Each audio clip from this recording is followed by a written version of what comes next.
Welcome to the Game of Attention podcast, the podcast led by industry leaders exploring creative in a technologically advancing world.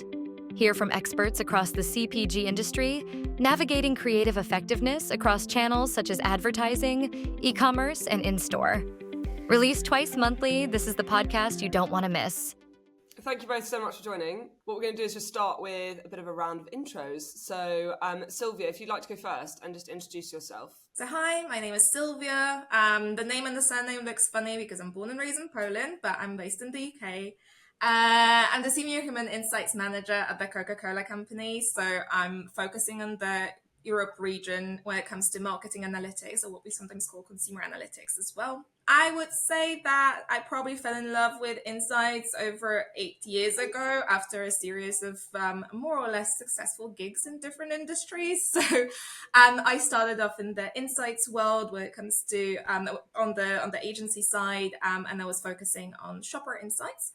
And then I moved over agency side to the client side. And that's where I started moving between different methodologies, from brand equity and social listening to category world, and then back in the marketing analytics slash consumer analytics space.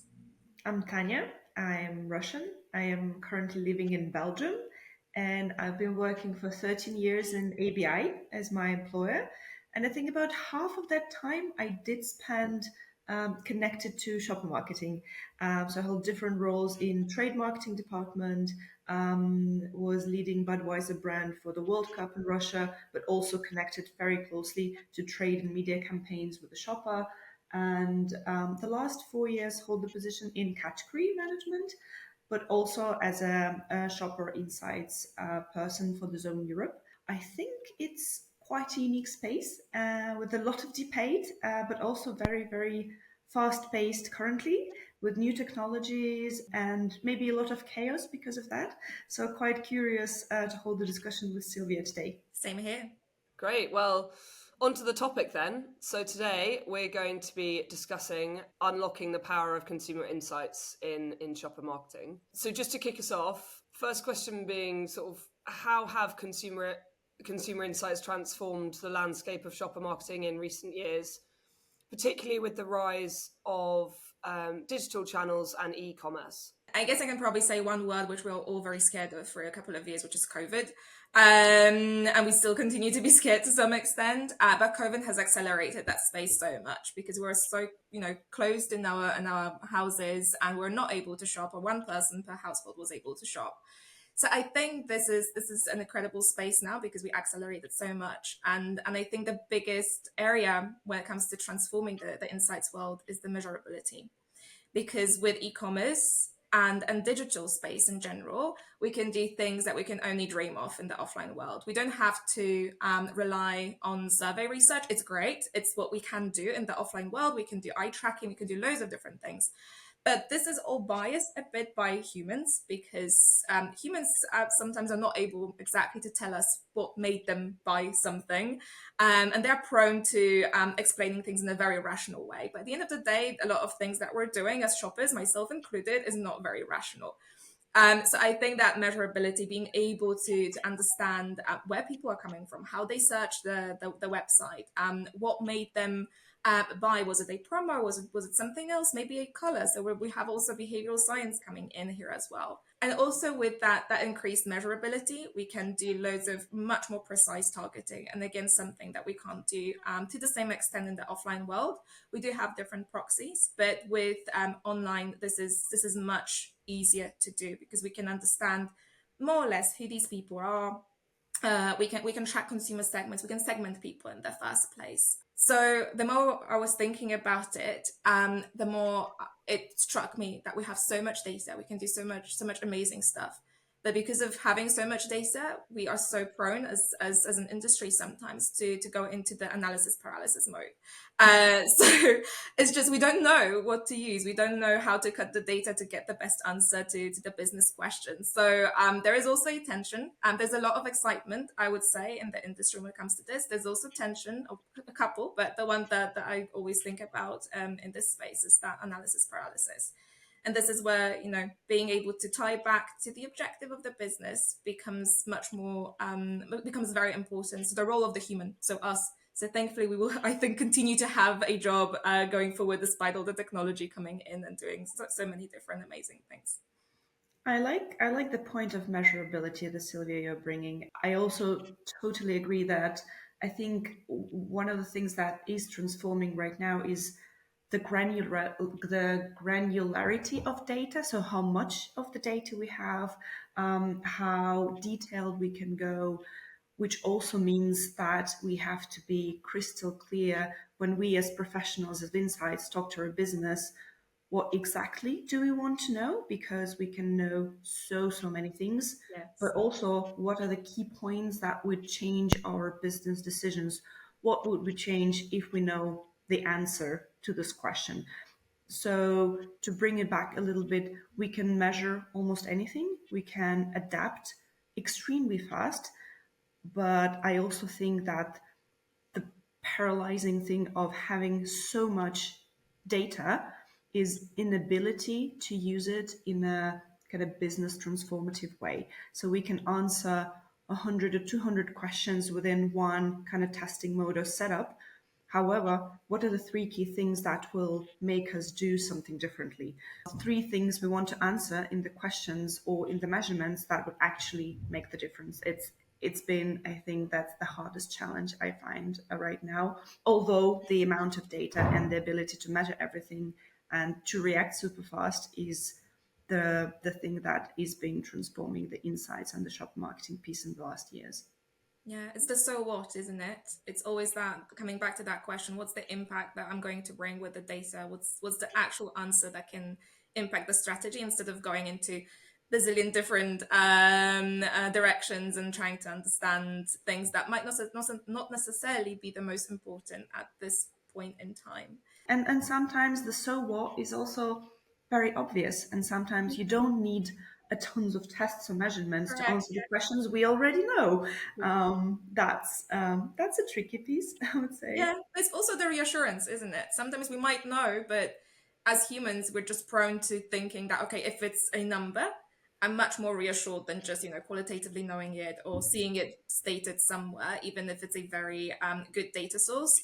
If I see a number that my insights team has collected, is very specific to my business, it gives the reassurance that sometimes it's the only thing that we need in the situation. Because again, there's so much happening in the world that that sometimes we just need to feel a little better about what's happening. The reassurance piece is correct, but maybe also as well helping kind of shape the stories to the external partners as well. It's one thing to consult with internal teams, but also we could be used a little bit of like the lab coats of the experts, to help the teams shape their external communications with retail partners or online partners.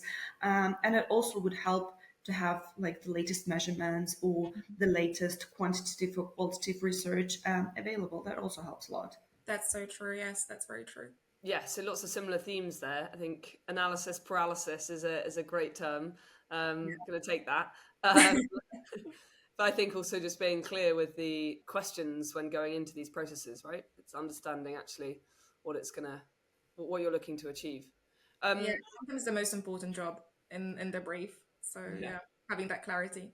Absolutely. In your opinion, what do you think are some of the most significant trends in consumer behavior that have emerged from recent quantitative research? And how can these insights be used to enhance shopper marketing efforts? I think it's a bit no-brainer to mention pricing at this point and the pressure of cost of living. Any sort of quantitative research would see you'd see a spike of shoppers being more and more price conscious, kind of value oriented. Even the ones that would describe themselves as feeling comfortable enough, they would kind of divert their attention more and more into the promotions or seeking more value. We are operating currently, like me and Sylwia, in this CPG environment, in the fast moving consumer goods, and the sheer price, the out of pocket price that people are paying, the value they're getting out of promotion or any speed or convenience is something that has been very, very heightened. So people are looking into the promos that would drive their value, that would address their needs, which makes it seem as a bit like pricing and promotion is the only game, but also you have to be very relevant for the moment. You have to be very relevant for the occasion. The packaging has to be correct in the amount that you buy as well. So yeah, I think that the trend into paying more attention into the value that you're getting, whether it would be a price or promotion or speed or convenience, is out of most importance. I would agree so much because our wallets collectively are being squeezed so much by inflation. We see it dropping a little bit in across markets, but it doesn't mean that the price is going down, right? It's just not accelerating as much as before. Yeah, and we're prone to saying that okay, if price is the issue, then we should be promoting the brand. We should be looking into showing up in specific places in the shop, for example. There is also a danger in that because it's so easy to promote too much and then erode your margin, erode your brand equity. So it has a lot of long-term impact on the business as well. And I think this is what Tanya mentioned is really important as well. We need to be relevant as brands because that's what people are still willing to pay more for. The right experiences, the right placement, the right occasion. All of this is definitely speaking the right tones for consumers to still potentially splurge on some things and maybe still save on others. So yeah, and I would say also convenience, which Tanya mentioned as well. I'm so guilty of that, but if you give me same day delivery or even next day delivery, I won't be complaining. If I can get something fast, even with quick commerce, here in the UK, Tesco, Whoosh, I'm willing to pay for that, but I'm not willing to pay too much for that. So there's that balance that businesses have to strike as well. So what's the nuance between on trade and off trade there with that, with the sort of cost of living crisis? Do you see a big change in what people are willing to spend?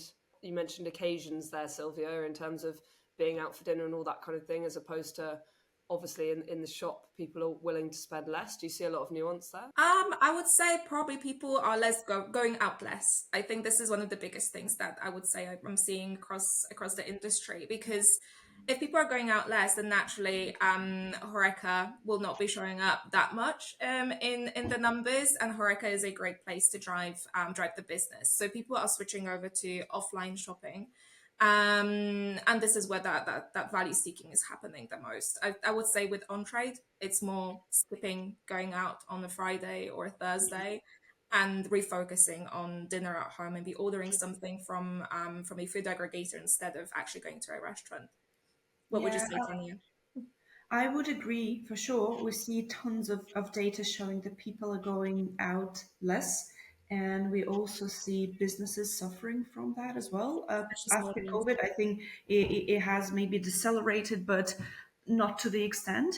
However, the kind of bright side of it is that I think when people choose to go out, they want it to mean something. They want it to be special. So I'm not saying a Michelin star every time, but I think they would be much more careful in organizing where they eat out because they, as you mentioned, Sylwia, the kind of wallets are so squeezed. If you choose to splurge, if you want to go out, you want to make sure that the atmosphere is nice, that it's convenient to get there. Your friends can be there. It can be an atmospheric thing as well. So in the sense, I would say they would go out less, but each single outing is worth so much more in their minds for the on-trade channel. For the off-trade, I do agree that sometimes the convenience piece and the delivery or any other extra services that are offered, like ready to eat meals that are on offer, or some of the bonus pages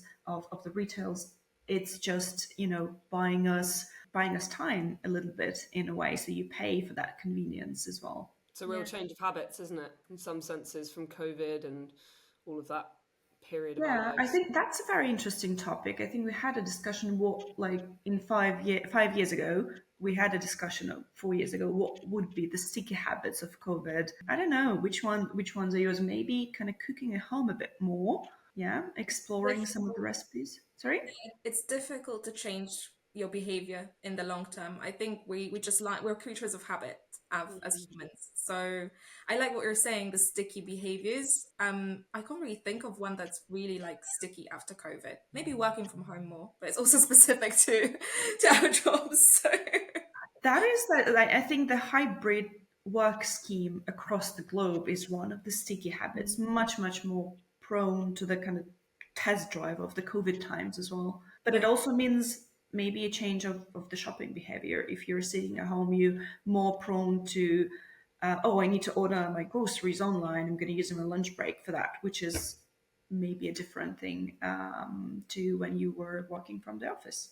Yeah, and you definitely visit less restaurants, right? Because you're at home. So that goes back to that on trade versus off trade. On trade becomes a bit more planned, and people are a bit more selective about how they are spending their time and spending their money as well. So, How do you think brands can balance the use of consumer insights with creativity in shopper marketing to ensure that campaigns are both data driven and engaging? I had the privilege to work on some of the amazing brands with 100-year plus history, and I think 100 years more to go, where creativity is a pinnacle to drive the brand's value.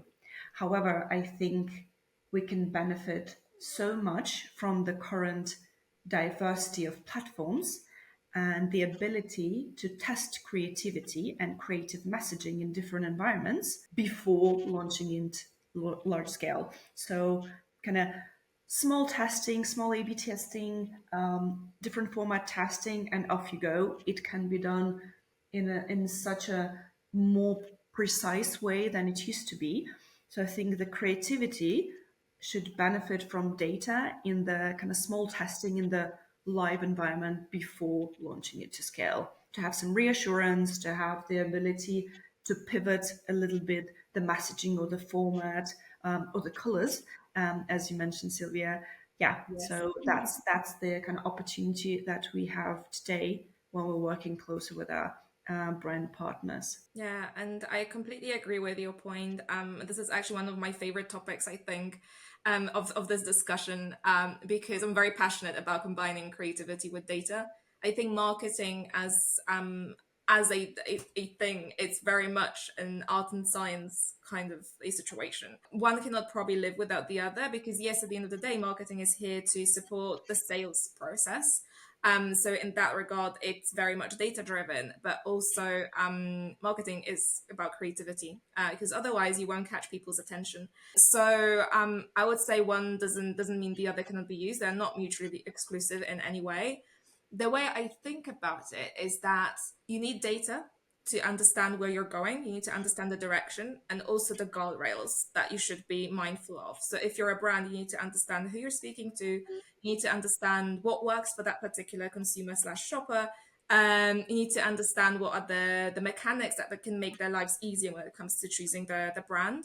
But you also need to be creative about it at the end of the day. So creativity and data go hand in hand throughout the process. Testing is definitely a big thing.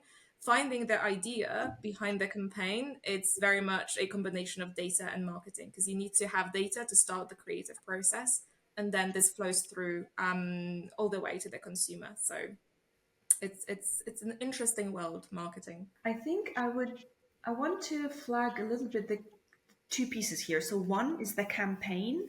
I think because as marketers and as insights people, we work so much with it. Sometimes we tend to overthink it, while on the other side, the consumer or the shopper, for them, the campaign itself could be still relatively new and fresh. So sometimes the consistency is still an option. So that is The something. wear out is an interesting topic as well, yes. So the wear out, right? So the wear out of the campaign is sometimes perceived differently, whether you're on the, let's say, inside or you're on the outside. And the piece about the mechanic that you mentioned is it's a long-term passion of mine. Any kind of in-store or online mechanic that I see, and I used to be responsible for all POSM communications. anything that is too complex, it shouldn't be live. It shouldn't be there because people are bombarded with tons of information. So if anything, like you go into the online space or you go into the offline retail and you face, I don't know, dozens of communications. So anything that is more complicated than 2 or 3 seconds, it's not going to work. People are very rarely are passionate into delving into the complex communication, complex mechanics, and they just don't care. So it's such a tricky thing to make the mechanic of in-store or the mechanic of online to work within a split second. And yeah, I think it's brilliant when the things are combined and it's working. You see Yeah. it immediately in the sales results as well. Yeah, and I really like that you're raising that point of shoppers might not be the most interested people when it comes to our campaigns, because we're not average consumers, I would say, as human insights or marketing professionals. At the end of the day, we are very passionate about our brands and we're very much in the details of the campaign. For an average person, shopping is a chore. So this is something they need to do. It's not something that they are actively looking to engage with. It's more like, oh, my fridge is empty, so I actually need to buy stuff to survive until the next day, right? So that 1 2 second, the immediate, okay, I got it, this is what I need to go for. I think this is key, and this is creativity, combined with data, obviously, but this is creativity because it's so difficult to catch people's attention when they won't necessarily want to be caught by a brand in the store. They just want to go in and out and forget about it at the end of the day. I love the chore piece. Really, people do go with the list in mind or physical list. And yeah, anything help ease this. It also could be like the category organization or the store organization. You want it to be, smooth in and out. Let's mention Yeah, this as much yeah. as possible. Yeah, but I think it's there's so much that's out of our control as people who currently previously working for the CPGs, because there's quite a few things that are controlled by the retail space, whether online and offline, Yes. and sometimes it's just you have to work with them. We have to work with their teams as well to make sure that the organization of the flow is correct, because you want to increase this conversion. And yeah, you can't solve it all yourself a little bit. Yes, yeah, and you're just one of the manufacturers at the end of the day, right? So there are so many people also trying to get the attention of the retail team. So you're just one of many, and yeah, it's an interesting tension as well in itself. What's happening in our teams, what's happening then us versus shoppers and the retail world as a context overall. Do you consider when it comes to offline and versus online, and you mentioned there, Tanya, about the complexity of assets and the complexity of campaigns, do you consider dwell times to be very different in online and offline, and therefore you can make one or other a little bit more complex because you know that the consumer is going to be there for longer? Or are you always operating upon the basis that it's always 2 to 3 seconds and you have to grab their attention within that time? I think it would highly depend on what you're working with. What is the product? I am speaking from the experience of the product that is not too expensive, that's a habitual product, that's part of the routine shopping.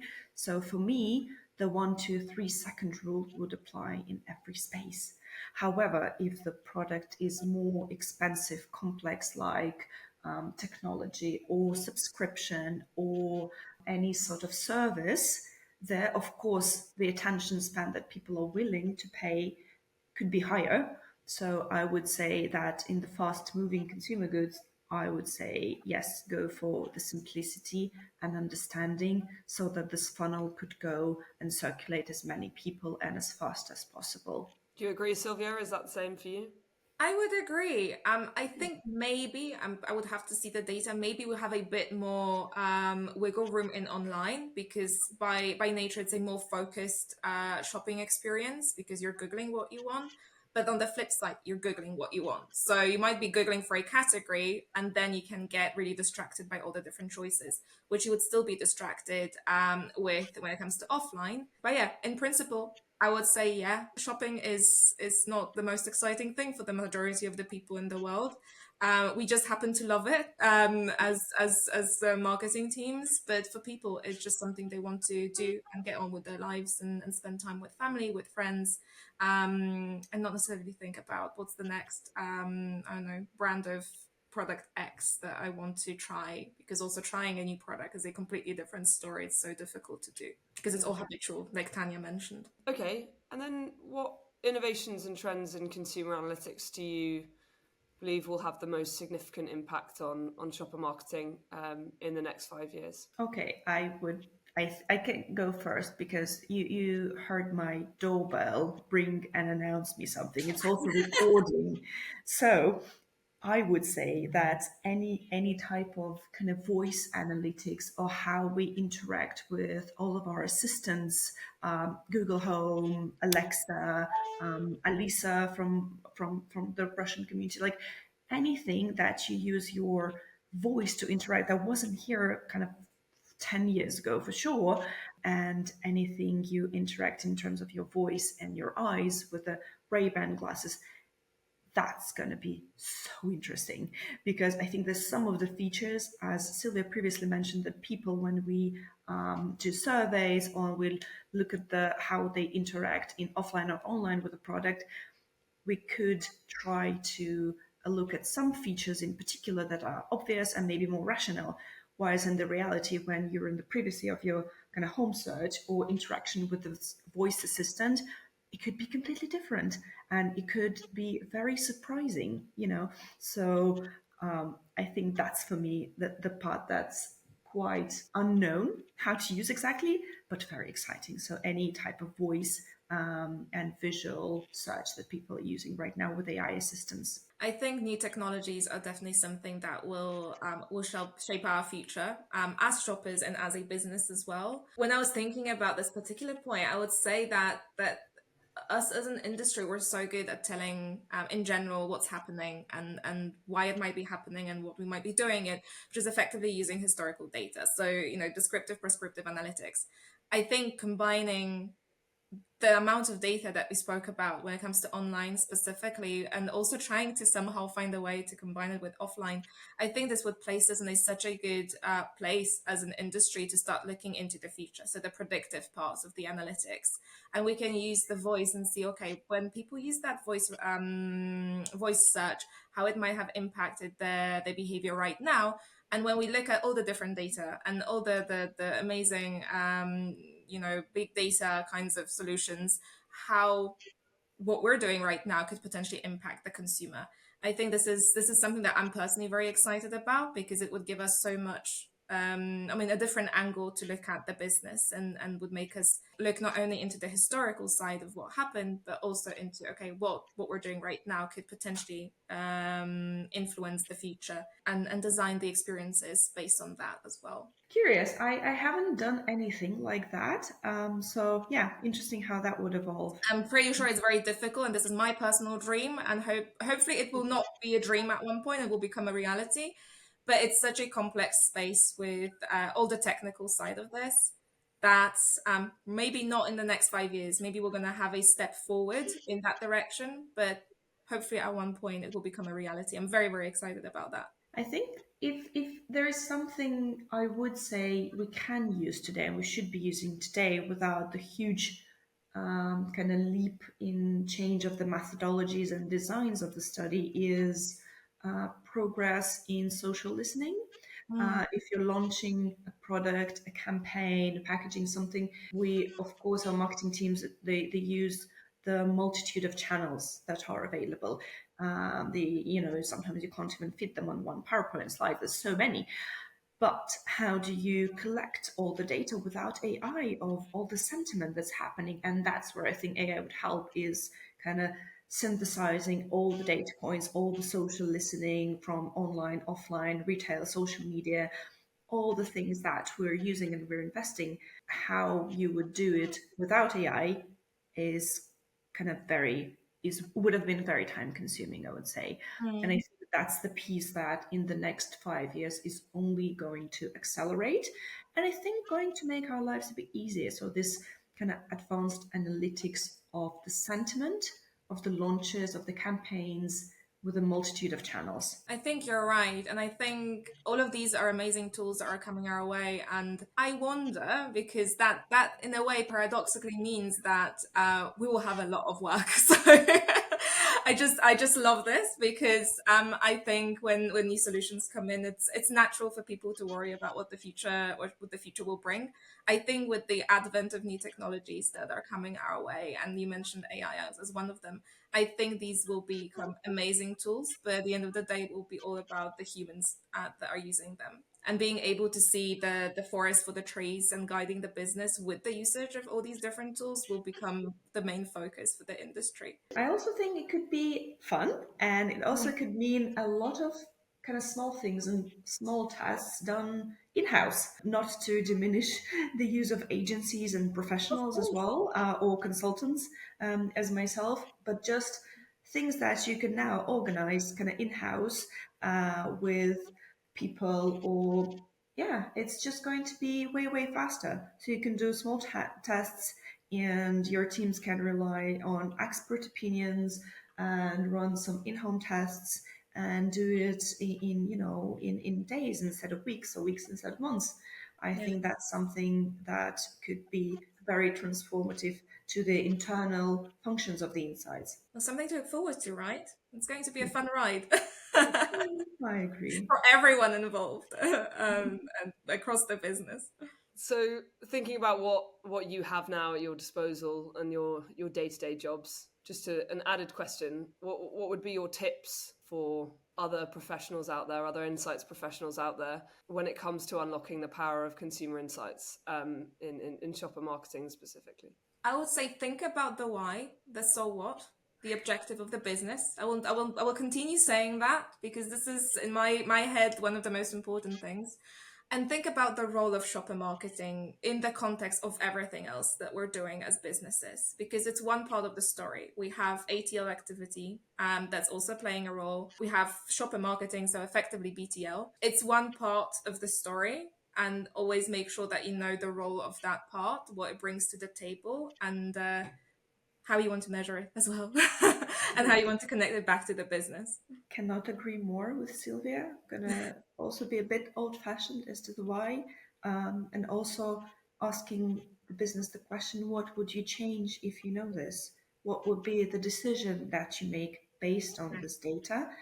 Some of the questions that help you set the expectations for the insights team and for the kind of receiving teams of these insights, as well as designing the study that way to answer these questions as well. What The you meant, why, and actually what would you practically change if you know these things? that really resonates so much for me, because I think one of the biggest skills that I grew over the years as a professional is not being afraid to ask questions. The brief is not the final version when it first lands on your desk. Don't be afraid to ask the question. Don't be afraid to ask the business, what are you going to do with that? Because sometimes the answers can be very revealing. And always clarify. Just be very crystal clear on what the business wants to achieve, and communicate with the business on how you're going to approach that as well, because that gives so much reassurance to different stakeholders when they know that you're on it and this is how you're approaching it and this is the output as well. So yeah, loads of soft skills actually, more than hard skills. That feels very true to heart for myself as well. And yeah, making the choices and the priorities is kind of crucial, because I don't know how it was within your work stream, but sometimes there are just so many things that different units or countries or people, departments want to know, and you have to make a difficult choice and prioritize in the sense of what are the questions you're not going to answer, what are the designs and the studies you're not going to do, and what are the ones that would be absolutely critical. And yeah, that would also mean maybe a lot more soft skills versus the kind of technologies that we can use and adapt to ourselves to answer the correct questions. Yeah, let's not dispel the technical side. You need to know how to do these things, that's for sure. But this is probably the base. And then the true value comes, I would say, maybe not the true value, but a lot of value comes from how you're approaching these things and how you're working with the rest of the teams as well, because there's a lot of connections that Human Insights or Insights team, we just call it Human Insights of Coca-Cola because we're focusing on consumers. But you're connected to so many different teams. You're juggling people's priorities, your priorities. Prioritization is probably another one. So, and being able to filter what's the most important, just like Tanya mentioned. What are you going to consciously make a decision? This is what I'm going to answer. This is what I can't answer at this point, or it will come later.